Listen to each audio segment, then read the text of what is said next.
অনুব্রত মণ্ডলের audio record viral হতেই সমালোচনার ঝড় বইছে গোটা বাংলা জুড়ে।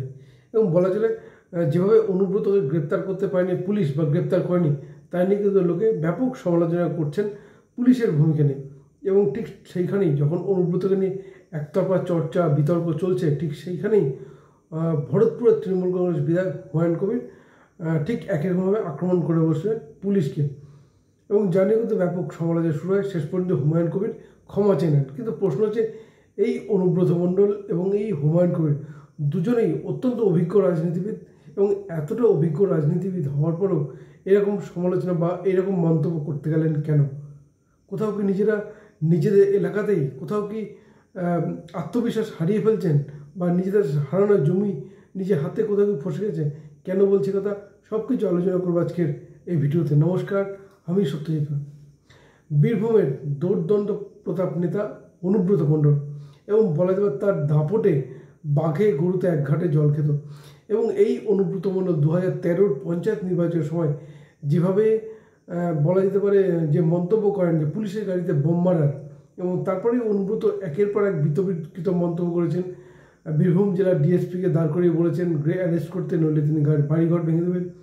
তারপরেও তার যে নানান রকম স্লোগান, চরম চরম, ঢাকের আওয়াজ বা শুটিয়ে লাড় করে দেবো, এই যে মন্তব্যগুলো, সেই মন্তব্যগুলো কিন্তু ব্যাপক সমালোচনা হয়েছে। কিন্তু সব কিছু মাত্রা ছাড়িয়ে গেল এবার, যেখানে অনুব্রত মণ্ডল বোলপুর থানার আইসি তাকে যে কুরুচিকর ভাষায় কথা বললেন, শুধু তাকে না, তার পরিবার টেনে আনলেন। সেইভাবে অনুব্রত মণ্ডলের ব্যাপক সমালোচনা শুরু হয়েছে গোটা বাংলা জুড়ে। এবং এই যে বললাম, বোলপুর থানার আইসি লিটন হালদার, তিনি যে দুজনে যে কথোপকথন, লিটন হালদার কথাও কিন্তু একটিও খারাপ মন্তব্য করেনি, কিন্তু অনুব্রত মণ্ডল অনবরত তাকে গাল দিয়েছেন এবং তার পরিবারকে টেনে এনেছেন। এবং অনুব্রত এটা করলেন কেন? তার প্রধান কারণ হচ্ছে অনুব্রত মণ্ডল যে দাপটের সঙ্গে রাজনীতিটা করতেন, এরপর তিনি গরু পাচার মামলায় গ্রেপ্তার হওয়ার পর তার জায়গা হয়েছিল তিহার জেলে। সে তিহার জেল দীর্ঘদিন থাকলেও জেলা সভাপতি পদে কিন্তু বহাল ছিলেন অনুব্রত মণ্ডল। কিন্তু তারপরে দল পরিচালনার জন্য অনুব্রত মণ্ডলের কঠোর বিরোধী কাজল শেখকে তুলে আনে দল, এবং কাজল শেখ এবং কোর কমিটি দল কিন্তু পরিচালনা করতেন। তারপরে অনুব্রত মণ্ডল জামিন পেয়েছেন। জামিন পাওয়ার পর অনুব্রত মণ্ডল আর সেই রাশ নিজের হাতে টানতে পারছে না, এবং বলা যেতে পারে পুরোটাই কাজল শেখ, আশিস বন্দ্যোপাধ্যায়, চন্দ্রনাথ সিনহা যারা রয়েছেন, সে কোর কমিটি 6 জন, তারা কিন্তু বেশিরভাগটা নিজে কবজা করেছে। কবজা করার প্রধান কারণ 2023-এর পঞ্চায়েত নির্বাচন এবং 2024-এর লোকসভা নির্বাচন, দুটোতে কিন্তু ব্যাপক সাফল্য পেয়েছে তৃণমূল কংগ্রেস, কিন্তু রক্তাক্ত হয়নি বিভিন্ন মাঠটি। সেইভাবে দলও ভরসা রেখেছে এই কাজল শেখ, চন্দ্রনাথ সিনহা, আশিস বন্দ্যোপাধ্যায়দের। এবং ঠিক সেইখানে অনুব্রত মণ্ডল জেল থেকে ছাড়া পাওয়ার পর সেই জিনিসটা আর ধরতে পারছে না, পুরোটাই চলে গেছে কাজল শেখ এবং আশিস বন্দ্যোপাধ্যায়দের হাতে, কোর কমিটির হাতে। এরপর তাকে যদিও দল কোর কমিটি অন্তর্ভুক্ত করেছিলাম, কিন্তু অনুব্রত চলছেন অনুব্রতর মতোই। সেইভাবেই তাই নিয়ে একটা কিন্তু প্রশ্ন উঠছিল। এবং এরপরেই দেখা গেলো দল যে কমিটি ঘোষণা করলো, সেখানে কিন্তু জেলা সভাপতি পদটাই তুলে দিয়েছে, অর্থাৎ যে জেলা সভাপতি পদ আগলে ছিলেন অনুব্রত মণ্ডল, তাকে কিন্তু তুলে দেওয়া হয়।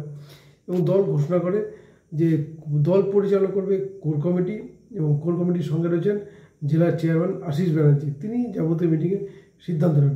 ঠিক সেখানে অনুব্রত মণ্ডল একটা বড়সড় ধাক্কা খান। এরপর যেটা হলো, তিনি সেই ধাক্কা কোনো মতেই সামলাতে পারছিলেন, যেখানে দুজনে একই সভায় উপস্থিত থাকলেও মুখ দেখা দেখি বন্ধ কাজল শেখ এবং অনুব্রত মণ্ডলের, তাই নিয়ে সমালোচনা হচ্ছিল। ঠিক সেইখানেই অনুব্রত মণ্ডল বলা চলে কোনো মতেই যেন মানিয়ে নিতে পারছিলেন। মানিয়ে নিতে না পেরে তিনি কিন্তু এই বোলপুর থানার আইসিকে এইরকম কুরুচিকর ভাষায় কথা বলেন। তবে অনুব্রত মণ্ডল যে এই প্রথম যে কুরুচিকর ভাষায় কথা বলছেন তা কিন্তু নয়। এরকম ঘটনা হয়তো বারবার হয়েছে, সামনে আসেনি তাই আমরা জানতে পারিনি। এখন সামনে এসছে বলে সমালোচনা হচ্ছে। যেহেতু অনুব্রত মণ্ডলের বিরোধী গোষ্ঠী একটা মজবুত হয়ে ওঠে কাজল শেখের টিম, সেইভাবে বিষয়টা সামনে এসছে, আর সামনে এসছে বলেই জানতে পেরেছি। কিন্তু এই যে গাঁজা কেস দেওয়া, এই ধরনের মন্তব্যগুলো অনুব্রত কম করেছেন, শাসনে কম সারিয়েছেন, ফলে ব্যাপক কিন্তু হয়েছে। কিন্তু এবারেই সামনে এসছে।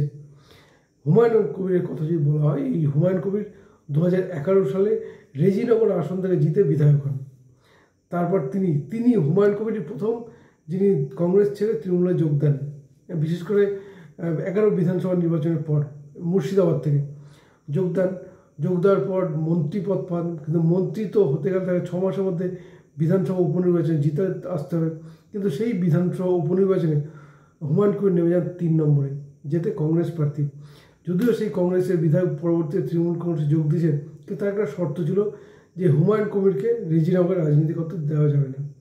এবং সেইভাবে অনুব্রত মণ্ডল হুমায়ুন কবির পরবর্তীতে বিজেপিতে যোগ দেন, বিজেপির লোকসভার প্রার্থী হয়েছিলেন মুর্শিদাবাদ আসন থেকে, তারপরে আবার তৃণমূলে যোগদান এবং 21 সালে বিধানসভা নির্বাচনে ভরতপুর থেকে প্রার্থী হন এবং জিতে বিধায়ক হন। কিন্তু নিজের যে গড় রেজিনগর, সেই রেজিনগর কিন্তু সেভাবে রাজনীতিটাই করতে পারছিলেন না এই হুমায়ুন কবির বারবার। এবং ভরতপুরে ব্যাপক গোষ্ঠীকন্দল, সেখানেও আশঙ্কা করছেন তিনি হয়তো এবার টিকিট পাবেন না, কারণ ভরতপুরে যে স্থানীয় রয়েছেন পঞ্চায়েত সভাপতি হোক বা ব্লক সভাপতি হোক, বিভিন্ন স্তরের সঙ্গে কিন্তু অনুব্রতের এই হুমায়ুন কবির ব্যাপক বিবাদ তৈরিছেন। আর ঠিক সেখানেই আশঙ্কা কিন্তু বাড়ছে হুমায়ুন কবির, আর সেখানে বেফাস মন্তব্য করে বসছেন। এর আগেও তিনি বলেছেন আমরা 70 পাই, ওরা 30%। পাশাপাশি তিনি